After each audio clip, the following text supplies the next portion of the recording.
Hello everyone, it's Christy from Christy's Beautiful Life. Welcome back to Build a Page. We're on to layout number 4, and that one includes a cut file, bright and bold, chipboard, I'm getting a grid, and there was, and 2 or more alphas. So I don't have the alphas out yet. I do have my flare that's in this little container, so got that. I will pull out the alphas. We're gonna play and see what I can come up with. I have some photos of Nora that got printed. I just need to grab them, and we're gonna see how I can make a grid out of my bright and bold collection that I pulled. This is almost a little, it's not super bright and bold. This is kind of though. But we're going to do a birthday layout and we're going to have some fun, and I'm going to do a grid while also using this cut file. So I'm kind of excited. We'll see where it gets and what ends up happening. Let's get going. Let's talk about how wrong I am. I don't need 2+ alphas in this one. That's not part of the requirements for today's bingo. I needed bright and bold. I could not get that when I was doing my intro. We're just going with it. My first goal here is, I know I want this number paper. This is a birthday layout about Nora that I'm working on. I need to get a grid. I don't have grid paper, so I have nothing to really kind of fit that kind of theme. My plan then is to just draw one. Easy enough. I just took my black pen. I'm doing 3-inch little square grids from the whole, so it's the whole 12 by 12, right? So I included the border in it. I just didn't draw the black line up over the border because I thought that would look a little funny. I just did it on my number pattern paper. It took me a minute to kind of do it. I'm just using my ruler. Nothing super exciting. I will go back off camera and actually stitch it. I had some pink thread, which I thought would look really pretty, especially because this collection that I'm using has that pink in it. It really helped kind of pop off of the number paper that I'm working with here. That's my plan. That is how I'm getting this grid done and on here. And yes, I kept this whole thing on for you to watch because I had to explain how I was getting my grid. So that part's done.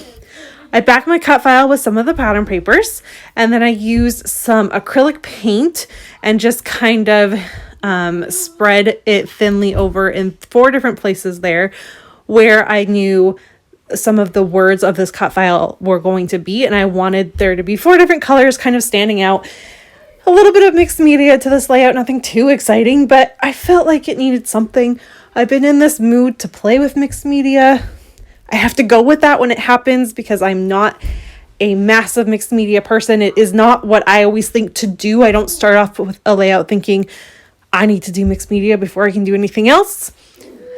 When I feel like that, I go with it. I do a yellow. I do a kind of reddy color. I do aqua, like teal blue color, and a purple pink color.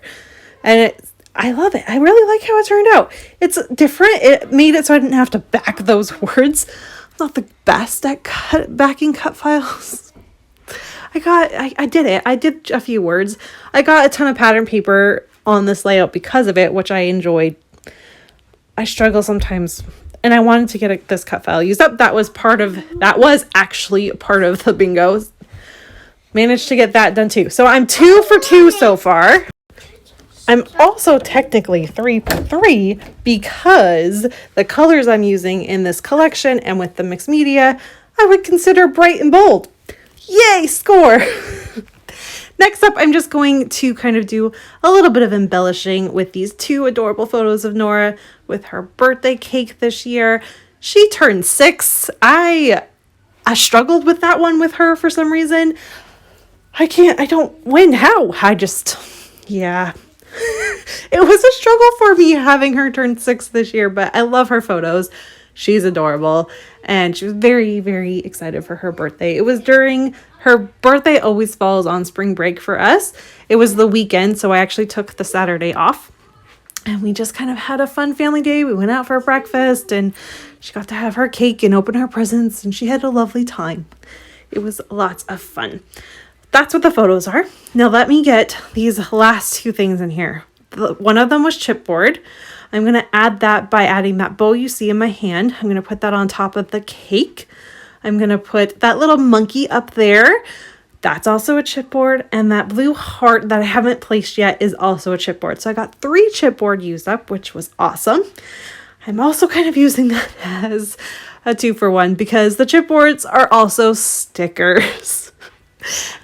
I would say it was cheating, except I get a thicker on there and a puffy sticker. I get 2 of those on there. I think I'm at the sticker challenge. Wasn't thinking of that, of course. I was thinking I needed 2+ alphas, not stickers or not bright and bold. I don't know. I kept mixing it up in my head. But in the end, I looked on and I definitely met the challenge. I'm also going to add some sequins afterwards, which you're going to see as I wrap this up. But just know, I realized I messed up with my bingo board. All right, my layout is done. And let's talk about the bingo board and make sure we got everything. So, cut file, check. Grid, check. Different alphas, so 2 alphas. I got my alpha from the cut file, this wood veneer, this kind of celebrate, but then I got a thicker in there, so I'm counting that as 2+ alphas. Chipboard I got with this little piece here, and I think that's it. Oh, and this piece here, and this piece. So I got some chipboard on there, and then stickers. I got this little sticker here. And my chipboard were also stickers, so I'm counting those as my win. I went ahead and used some sequins as well, and I'm just really happy with how it turned out. So here's a closer look at it. Thanks so much for watching, and I'll see you guys all tomorrow with the last layout. Bye, everyone.